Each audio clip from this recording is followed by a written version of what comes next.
Good morning बच्चों। तो देखिए, कल हमने किया था प्रतिलोम त्रिकोणमितीय फलन। ठीक है, इसकी शुरुआत करी थी और आज हम इसके प्रश्नोत्तर करेंगे। पहली प्रश्नावली में मैंने आपको कुछ चीज़ें समझाई हैं और उसमें जो सबसे ज़्यादा महत्वपूर्ण है प्रश्नोत्तर करने में, आपसे कहा भी था मैंने कि आप खुद करिएगा कुछ। तो आपने प्रश्न किए होंगे कुछ बहुत, और जो नहीं आए वो देखिए, जो आए वो भी चेक कर लीजिए। साथ में ये भी कुछ सूत्र होते हैं तो इनको फिलहाल लिख भी सकते हैं, नहीं भी, आपकी मर्जी है। ठीक है, मेन इसमें साइन और कॉस वाले ही काम आएंगे। साइन माइनस थीटा जो होता है वो माइनस साइन थीटा होगा, कॉस माइनस थीटा जो होता है वो कॉस थीटा होता है। ठीक है, यानी कॉस में माइनस गायब हो जाता है और ऐसे उल्टा सेक में माइनस गायब हो जाता है, बाकी में माइनस रहता है। ठीक है, ये भी लिख लेना, क्या पता काम आए। बाकी सबसे महत्वपूर्ण जो हमारी यहाँ पर चीज़ें हैं काम की, वो है कि अगर साइन माइनस साइन थीटा कहीं दिखे तो साइन के अंदर चले जाएगा माइनस। ठीक है, साइन पे, टेन पे, और तीसरा क्या था, साइन का उल्टा कॉसेक पर। ये तीनों पर तो माइनस अंदर चल जाएगा डायरेक्ट। ठीक है, बाकी तीन पर क्या होगा, जैसे आपका एक कॉस है, माइनस कॉस थीटा हो, या माइनस कॉट थीटा हो, या माइनस सेक थीटा हो। ठीक है, इन तीनों पर क्या होगा आपका कि जो ये माइनस अब अंदर जाएगा तो ये पाई माइनस थीटा इसके रूप में जाएगा, यानी 180 माइनस थीटा के रूप में जाएगा। क्यों जाएगा मैंने आपको बताया है, क्योंकि तीनों का जो क्या होता है, परिसर होता है, या आप सहप्रांत कह सकते हो, वो क्या होता है, जीरो से पाई के बीच में होता है। ठीक है, उसमें ऋणात्मक कोई भी अवयव नहीं होता है।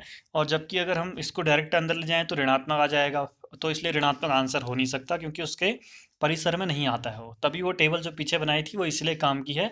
और बाकी वो टेबल कहाँ आती है मैंने आपको बताया है कि आपके एमसीक्यू वाले क्वेश्चनों में आ सकती है। ठीक है, चलिए फिर प्रश्न शुरू करते हैं, आसान से हैं। साइन इनवर्स -1/2, तो आपको बताया है साइन में माइनस सीधे अंदर चले जाएगा। ठीक है, बाद में देखते हैं। पहले y बराबर ये ले लिया हमने, और फिर साइन इनवर्स इधर आया तो साइन y हो गया। ठीक है, और इक्वल टू -1/2, माइनस को ऐसे रहने दिया, 1/2 की जगह क्या रखा, साइन पाई/6। साइन 30 की वैल्यू होती है -1, साइन 30 की वैल्यू 1/2 होती है, तो हमने 1/2 की जगह साइन पाई/6 रख दिया। फिर ये माइनस हटाना है, और हमको पता है साइन में हम अंदर ले आ सकते हैं, क्योंकि साइन का जो डोमेन होता है, कोडोमेन होता है, यानी परिसर होता है, वो -पाई/2 से पाई/2 होता है। ठीक है, इसलिए हम अंदर ले गए और साइन से साइन हट गया। ठीक है, कैंसिल नहीं, हट गया, तो y इक्वल टू -पाई/2 आया। अब ये -पाई/2 इसके अंदर आना चाहिए, तो -पाई/2 और पाई/2 के बीच में एक जगह पर -पाई/6 आता है, इसलिए ये हमारा उत्तर हो गया। कॉस होता तो कॉस में 0 से पाई होता है, तो -पाई/6 कॉस के अंदर नहीं होता है, इसके अंदर नहीं आ रहा है, तो इसलिए हम उसमें पाई -पाई/6 कर रहे थे। ठीक है, इस तरह से। और दूसरा ये डायरेक्ट अंदर इसलिए भी चले गया क्योंकि sine minus theta equal to minus sine theta होता है। ये माइनस साइन थीटा आपको दिया है, आप चाहो तो इसको साइन माइनस थीटा भी लिख सकते हो। ठीक है, और कॉस होता तो कॉस में क्या होता, हमें पता है कि जो कॉस माइनस थीटा जो होता है, ये कॉस थीटा के इक्वल होता है, यानी माइनस कॉस थीटा में माइनस होता ही नहीं है, अंदर जाता ही नहीं है किसी भी हालत। ठीक है, तो चलिए इसको फिर देखेंगे। कॉस इनवर्स √3/2, जहाँ पर माइनस नहीं है वो तो आसान है। ठीक है, कॉस इधर लाए आप, cos y equal to √3/2, √3/2 cos पाई/6 की वैल्यू होती है कॉस 30 की, तो कॉस कॉस हट गया, वाई इक्वल टू पाई/6। ये इसका मुख्य मान आ रहा है। आपसे पूछा होगा निम्नलिखित प्रश्नों के मुख्य मान निकालिए, तो मुख्य मान है। ठीक है, ऐसे कॉसक इनवर्स 2 है तो y equal to cosec inverse 2 लिया, कॉसक इधर गया, कॉसक y इक्वल टू 2 बचा, और कॉसक y इक्वल टू 2 की जगह हम 2, कॉसक कहाँ पे होता है, कॉसक 30 पर 2 होता है। ठीक है, तो हमने 2 की जगह कॉसक 30 लिख दिया, यानी पाई/6 लिख दिया। कॉसक कॉसक हटा तो y इक्वल टू पाई/6। बहुत आसान से प्रश्न है, कुछ भी नहीं है इनमें। 10 तक के प्रश्न ऐसे हैं, और फिर 11, 12, 13 या 2-3 प्रश्न ऐसे हैं जो आगे को, जिनमें हम इतना लंबी प्रोसेस ना करते हुए डायरेक्ट आंसर लिखने वाला तरीका देखेंगे। ठीक है, चलिए देखते हैं फिर कैसा आता है। चौथा प्रश्न है, टेन इनवर्स -√3, तो 10 में भी माइनस वाला अगर हो तो डायरेक्ट अंदर चल जाता है, क्योंकि इसका भी जो डोमेन होता है वो -पाई/2 से पाई/2 होता है। याद रखना, यहाँ पे खुला ब्रैकेट होता है, ये खुला अंतराल। ठीक है, जिसमें -पाई/2 और पाई/2 नहीं है, लेकिन इनके बीच के अवयव होंगे। ठीक है, इतना याद भी साथ ही साथ आपको हो जाएंगे। तो हमने यही 10 को इधर लाए, 10y equal to -√3, 10y equal to minus रहने दिया, √3 होता है 10 पाई/3 की वैल्यू, माइनस को अंदर ले जाएंगे, 10 माइनस पाई/3, क्योंकि एक सूत्र भी होता है कि -tan थीटा में को 10 माइनस थीटा लिख सकते हैं हम लोग। ठीक है, पीछे पे जो लिखाए थे वो भी ज़रूरत आपकी आ सकते हैं। तो 10 हटा, y इक्वल टू -पाई/3, और -पाई/3 इसके बीच में आता है। -पाई/3 मतलब यानी 103 से करके 60 ही, -60 डिग्री, और जबकि यहाँ बताया आपको -90 से प्लस 90 के बीच में -60 ही आता है, ठीक है, इसलिए y बराबर -π/3 आंसर। अगला, ये 3 मैंने आपको बताए थे, माइनस वाले होंगे तो इनमें पाई माइनस आएगा। तो कॉस इनवर्स से सबसे महत्वपूर्ण प्रश्न आएगा एग्जाम में इसी तरह का। इन 3 से बना हुआ कुछ भी आ सकता है, इनके अलावा नया प्रश्न भी बन के आ सकता है, इसलिए आपको तरीका सीखना है, प्रश्नों को रटना छोड़ देना, ठीक है। तरीका आता होगा तो बना लोगे, ठीक है। ऐसा नहीं है, एनसीईआरटी से लगभग 90% से ऊपर क्या होता है ना, बुक से ही आते हैं प्रश्न। कुछ 10% में कभी कभी कुछ प्रश्नों में हल्का फुल्का नंबर बदल कर आपको दे देता है, तो इसलिए आपको तरीका आना चाहिए। तो हमने सेम काम y equal to cos inverse -1/2 किया, तो कॉस y इक्वल टू -1/2 हुआ, cos y equal to minus रहने दिया और 1/2 की जगह कॉस π/3 लिखा। अब माइनस को अंदर ले आना है, तो हमें ये रूल आता है cos pi minus theta equal to minus cos theta. Cos 180 minus theta जो होता है वो माइनस कॉस थीटा होता है। कक्षा 11 में आपको सारे के सारे क्या सूत्र लिखाए गए हैं, ठीक है। उनको भी किसी दिन मैं आपको बता दूंगा जिससे आपको रटना ना पड़े, ठीक है। बस आपको वो याद रखना है कि ये 4 आपके चतुर्थांश हैं, पहले में सारे धनात्मक, दूसरे में साइन और कॉस सेक धनात्मक, तीसरे में कॉस और सेक धनात्मक, नहीं, तीसरे में टेन और कॉड धनात्मक, चौथे में कॉस और सेक धनात्मक। तो ये याद रखना, बाकी वो मैं आपको सिखा दूंगा सारे सूत्र, ठीक है। कौन से वाले, साइन 90 प्लस थीटा क्या होता है, साइन 90 माइनस थीटा क्या होता है, साइन वाले सारे चेक है। कॉस 180 प्लस थीटा क्या होता है, कॉस 180 माइनस थीटा क्या होता है, ऐसे कॉस साइन 270 प्लस थीटा क्या होता है, 360 प्लस क्या होता है, सारे के सारे आपको मैं सिखाऊंगा, रटाऊंगा नहीं, ठीक है, वो किसी दिन करेंगे। फिलहाल इसे देखो, तो हमने ये काम किया, इसको हमने कॉस पाई माइनस π/3 लिख लिया, कॉस कॉस हट जाएगा तो y equal to pi minus π/3 होगा, और इसका आप एलसीएम लोगे 3, तो 2 पाई मतलब 3 पाई माइनस पाई आएगा, तो सॉल्व करके 2π/3 आएगा, फिर वह हटा लो या पहले हटा लो, तो y इक्वल टू 2π/3 आएगा, और ये 2π/3 इसकी परिसर में है, 0 से पाई के बीच में 2π/3 आता है। 2π/3 का मतलब आपको पता है 120 डिग्री, और ये 0 का मतलब 0 डिग्री और पाई का मतलब 180 डिग्री, तो वह 120 डिग्री आ रहा है बीच में, इसलिए सही है। अगर मैं यहीं पर -π/3 निकाल देता ना, पहली बात तो सूत्र ही नहीं होता ऐसा कोई कि जिसमें अंदर चले जाए माइनस कॉस वाले में, साइन कॉस और सेक को छोड़ के सभी के लिए होता है, बाकी कॉस और सेक में नहीं होता ऐसा कोई फार्मूला। तो अगर मैं -π/3 बना भी लूँगा कैसे भी, तो इसका मतलब -60 डिग्री होगा। अब आपको पता है 0 से 180 डिग्री के बीच में -60 डिग्री नहीं आएगा, तो इसका मतलब ये गलत हो जाता। अगर आप गलती से भी करोगे तो कोई भी एक चीज़ सीखोगे तो आ जाएगा आपको, ठीक है। अगला प्रश्न देखते हैं, छठा। यहाँ पे सीरियल नंबर ऊपर नीचे हो गए हैं, तो आप बुक में देखना है सारे करे होंगे, ठीक है। छठा, टेन इनवर्स -1, तो वही सेम पीछे टेन इनवर्स वाला, tan y equal to -1, tan π/4, आपको पता है माइनस अंदर ले आ सकते हैं, ले गए, और टेन हट गया, y इक्वल टू -π/4 आंसर। अगला कॉट वाले में y equal to cot inverse √3, cot y equal to √3, cot y equal to cot π/6, यहाँ तो माइनस का कोई झंझट ही नहीं है, तो y इक्वल टू π/6 सीधा आंसर। आठवां प्रश्न देखिए, सेक इनवर्स 2/√3, तो y equal to sec inverse 2/√3 लिया, सेक y इक्वल टू 2/√3, और ये सेक सेक क्या 30 की वैल्यू होती है 2/√3, तो सेक और सेक हट गया, तो y इक्वल टू π/3 आ गया। फिर अगला प्रश्न है कॉस इनवर्स -1/√2, तो फिर से स्टार लगाया है, माइनस वाले ही इंपॉर्टेंट है, ठीक है। लेकिन ऐसा जरूरी नहीं कि हमेशा माइनस वाला पेपर में आ जाए, प्लस वाला भी आ सकता है, ठीक है। कॉस y इक्वल टू हो जाएगा -1/√2, कॉस π/4 रख दिया हमने इसकी जगह, माइनस अंदर ले आना है तो पाई माइनस π/4 करना पड़ेगा, ठीक है। ये किया हमने क्योंकि ये सूत्र होता है, और ये आ गया सॉल्व करने के, इसको एलसीएम लोगे तो 3π/4 आ जाएगा, और y इक्वल टू 3π/4 हमारा उत्तर आ गया। आया समझ में। उसके बाद अगला 10वां, कॉसेक इनवर्स -√2, तो कॉसेक इनवर्स, कॉसेक में भी क्या होता है, माइनस सीधे अंदर चल जाता है, ठीक है। सिर्फ किस में आता है, कॉस कॉट और सेक में अंदर जाते समय पाई माइनस होता है, बाकी तीन में वो रहता है। तो हमने y इक्वल टू ये लिया, और cosec y equal to -√2, cosec y equal to minus, ऐसे ही √2 जो होता है कॉसेक π/4 की वैल्यू होती है, कॉसेक 45 डिग्री।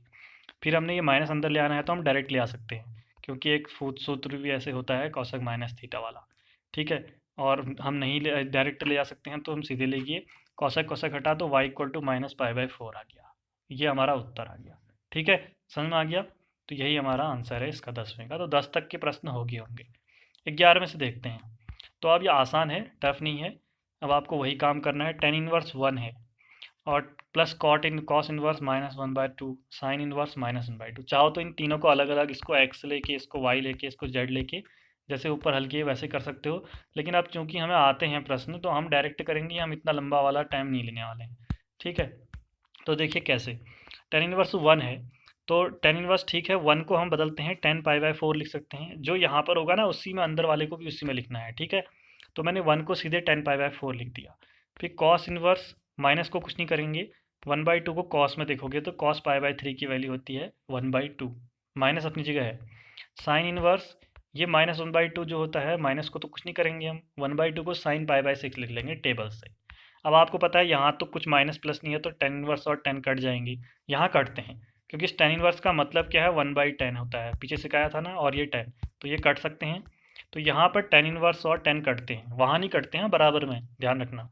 तो क्या बचा, पाई/4 प्लस कॉस इनवर्स। अब यहाँ माइनस है ना, माइनस तो नहीं होता तो कट जाता, तो माइनस हटाने के लिए आपको पता है कॉस में क्या होता है, पाई माइनस पाई/3 ये करना पड़ेगा हमें, तो ये हम सीख चुके हैं तो कर लिया।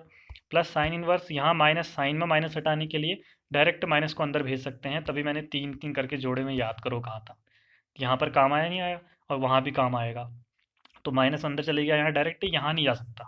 क्यों नहीं जा सकता, क्योंकि इन दोनों का जो परिसर है ना, परिसर में ये तो आता है साइन की, लेकिन कॉस के परिसर में -पाई/3 नहीं आता, इसलिए हमें ऐसा करना पड़ा। फिर उसके बाद आपको पता ही है, यहाँ भी कॉस कॉस हट जाएगा, तो पाई माइनस पाई/3 बचा, साइन साइन हट जाएगा, -पाई/6 बचा। इसको हल करोगे आप लॉसो लेकर, तो 2 पाई/3 आएगा, ये प्लस माइनस माइनस हो जाएगा, -पाई/6 से तीनों का लॉसो लिया, हल किया, और आपने देखा फिर बाद में काटा, तो 3 पाई/4 आ गया आंसर। तो ये हमारा उत्तर हो गया। इस तरह का प्रश्न आ सकता है पेपर में, क्योंकि इसमें आपको देखो 3 प्रश्न है, समझ के चलें तो। चाहता तो वो इसको अलग, इसको अलग, इसको अलग दे सकता था, तीनों को एक साथ जोड़कर दे दिया। और दिया भी कैसा ना, एक साइन वाला दिया, एक कॉस वाला। कॉस वाले में पाई माइनस पाई/3 लिखना होता है, साइन वाले में खाली सीधे चल जाता है माइनस अंदर। तो उसने दिमाग लगाया कि बच्चा जो है उसने सीखा कितना है, ये चीज़ वो दिखाना चाह रहा था। तो बस आप लोगों को जो मैंने की पॉइंट बताता जाता हूँ ना, उनको याद रखना, ठीक है। हम पढ़ तो पूरा सिलेबस रहे हैं, लेकिन जो की पॉइंट मैं बता रहा हूँ ना, पेपर में देखना उन्हीं की पॉइंटों से क्वेश्चन आएंगे, ठीक है। लेकिन पढ़ना पूरा है, क्योंकि ऐसा ना हो कि कुछ भी क्वेश्चन छूट जाए। सीखना तो हर एक चीज़ है ना, इसलिए।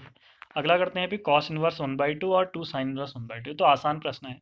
तो हमने 1/2 को कॉस में लिखा, कॉस पाई/3, इधर 1/2 को हमने साइन पाई/3 लिख दिया, ठीक है, क्योंकि ये साइन पाई/6 लिख दिया, ठीक है, क्योंकि ये मान ही होते हैं। यहाँ कॉस कॉस हट गया, पाई/3, यहाँ साइन साइन हट गया, 2 इंटू पाई/6, 2 से 6 काट दिया, पाई/3 बचा, इधर भी पाई/3, इधर भी पाई/3, तो पाई/3 क्या हो गया, 2 पाई/3 आंसर। ये तो आसान प्रश्न था, ठीक है। अगला चलते हैं 13वें प्रश्न की ओर, जहाँ पे आपको एमसीक्यू 13वां और 14वां दिया गया है।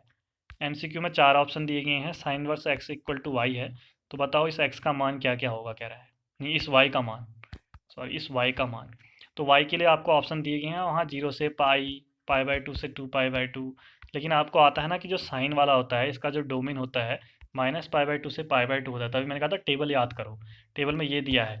और इसी का मतलब आपको पता है कि जो ये बड़ा वाला ब्रैकेट होता है, इसका मतलब -पाई/2 भी उसमें होगा बराबर में।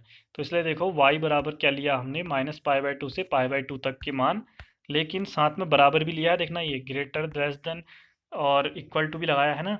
तो इसका मतलब क्या है कि बराबर वाला भी, एक वहाँ पे ऑप्शन क्या दिया गया है ना आपको, -पाई/2 less than y greater than पाई/2, ठीक है, ये दिया है, बराबर नहीं लगाया है उसने। अब बराबर नहीं लगाया बगैर, तो इसका मतलब छोटा वाला ब्रैकेट होता है, ठीक है, बराबर का मतलब बड़ा वाला ब्रैकेट। इसका मतलब क्या है, बंद अंतराल, इसका मतलब खुला अंतराल, खुले अंतराल में यहाँ पर अभी ये नहीं आएगा, ठीक है। तो ये भी ध्यान रखना है, इसलिए ये है ऑप्शन में, ये नहीं है, ठीक है। ये भी होगा तो एक ही बात है, ये भी, तो ये वाला सही हो जाएगा, क्योंकि हमने टेबल से याद किया था ये वाला, और इससे बनाना हमें ये आता है, समझ गए। साइन का दिया है, इसका मतलब आपको cos 10 cos x sec cot सबका आना चाहिए, ठीक है, सभी का याद करना है, पेपर में कोई एक आएगा ही आएगा, एक नंबर के प्रश्न में आ सकता है। अगला टेन इनवर्स √3 और माइनस सेक इनवर्स -2 दिया, आसान है। √3 की जगह आप 10 पाई/3 लिख लोगे, ऐसे माइनस तो कुछ नहीं कर सकते, 2 की जगह सेक पाई/3 लिखेंगे हम। उसके बाद आगे हल करेंगे, यहाँ तो 10 हट गया, तो पाई/3 बचा। सेक इनवर्स आपको पता है कि सेक में माइनस हम डायरेक्ट अंदर नहीं ले आ सकते, क्योंकि मतलब इसका एक कोई सूत्र भी नहीं होता है डायरेक्ट वाला, और दूसरा इसका जो आपको परिसर दिया होता है वो 0 से पाई दिया होता है, ठीक है, 0 से पाई -पाई/2 इस तरह से था, ठीक है। तो 0 से पाई दिया होता है मेनली, तो आप लोग डायरेक्ट नहीं ला सकते, इसलिए पाई -पाई/3 करना पड़ा। हल किया तो 2 पाई/3 आया, फिर सेक और सेक कट जाएगा, तो पाई/3 -2 पाई/3 है ये। अच्छा देखना 2 पाई/3 है, तो घटाएंगे तो पाई में से 2 पाई घटाओगे तो -पाई आएगा, तो इसलिए -π/3 इसका उत्तर आ गया। तो जैसे सिखाया है वैसे ही करना, ये भी इंपॉर्टेंट प्रश्नों में आएगा, ठीक है। तो जैसे सिखा रहा हूँ वैसे ही सीखोगे तो आपको कभी भी परेशानी नहीं होगी। अगर अपने मन से करने लग जाओगे तो परेशानी होगी। जो इंपॉर्टेंट चीज़ें बीच में बोलता हूँ ना मैं, जैसे मैंने कहा था आपको कि कॉस हो गया, सेक हो गया और कॉट हो गया, इन तीनों में जब भी आप माइनस को अंदर ले जाओगे तो पाई माइनस होगा, ठीक है। और क्यों होगा अगर आपसे कोई पूछे तो आप कहोगे जैसे साइन माइनस थीटा का फॉर्मूला होता है माइनस साइन थीटा, वैसे कॉस का फॉर्मूला नहीं होता। कॉस का फॉर्मूला और सेक का फॉर्मूला जो होता है वो आपका cos pi minus theta equal to minus cos theta होता है, ठीक है। दूसरा आप बोलोगे कि ये इनका जो उत्तर आएगा ना, जो ये -π/3 या π/3 आता माइनस में आता, वो इसके सहप्रांत में नहीं होता है। और मुख्य मान जो है वो सहप्रांत के अंदर ही निकालना होता है। जो मुख्य मान आप निकाल रहे हो ना वो सहप्रांत के अंदर निकाल रहे हो। जिस भी प्रश्न में आप निकाल रहे हो π/2 -π/2 π/2 या 0 से पाई, जो भी आपको सहप्रांत दिया गया है उसी में आप मुख्य मान निकालते हैं। मुख्य मान तो मैंने उसके देखिए जहाँ पर वो टेबल बनाई है ना, मुख्य मान भी लिखा है ब्रैकेट में, ठीक है। परिसर, सहप्रांत और मुख्य मान 3 लिखे हैं नाम, क्योंकि मुख्य मान जो है वो हमेशा किस में निकलता है, सहप्रांत में ही निकलता है, ठीक है। इसीलिए ये प्रश्नों के उत्तर हमेशा 0 से पाई के बीच में ही आते हैं, मतलब -π से +π के बीच में ही। समझ रहे हो? तो ये चीज़ें आपको ध्यान रखनी है। पर इतना ही है, और बाकी ये नीचे पर मैंने लिखा है आपके लिए एक इम्पोर्टेंट करके, ताकि आपको पेपरों में दोबारा से रटना ना पड़े, सीधे आपको ध्यान हो कि minus cos minus sec minus cot होगा तो पाई माइनस के फॉर्म में जाएगा, और माइनस साइन टेन और कॉसेक होगा तो डायरेक्ट आप नीचे लिख सकते हो कि ऐसा करके, ठीक है। तो ये चीज़ें भी आप नोट करना, की पॉइंट बहुत इंपॉर्टेंट होते हैं हर चैप्टर में, ठीक है। तो आज इतना ही कर रहे हैं फिलहाल। वीडियो बड़ी नहीं है, 16 मिनट की है, क्योंकि जल्दी हो गया, प्रश्न कल हमने कराए थे। तो कल अब क्या करेंगे हम, अगली एक्सरसाइज जो आएगी 1.2.2, उससे पहले जो जो सूत्र हैं वो सूत्र लिखा दूंगा। बाकी आपको सारे सूत्र 11 की क्लास से लिख लेना, क्योंकि वो बहुत इंपॉर्टेंट है, पेपर में उससे भी कोई क्वेश्चन आ सकता है। समझ रहे हो? आजकल घर ही में हो, अगर चाहो तो कक्षा 11 की त्रिकोणमिति भी बना लो, क्योंकि वो बहुत काम आने वाली है, ठीक है। बाकी हम कल करेंगे, और वीडियो अच्छे से पढ़ते रहो, नोट्स ज़रूर कराना, नोट्स बहुत ज़रूरी हैं, ठीक है। चलो फिर मिलते हैं कल अगले दिन, तब तक के लिए बाय बाय।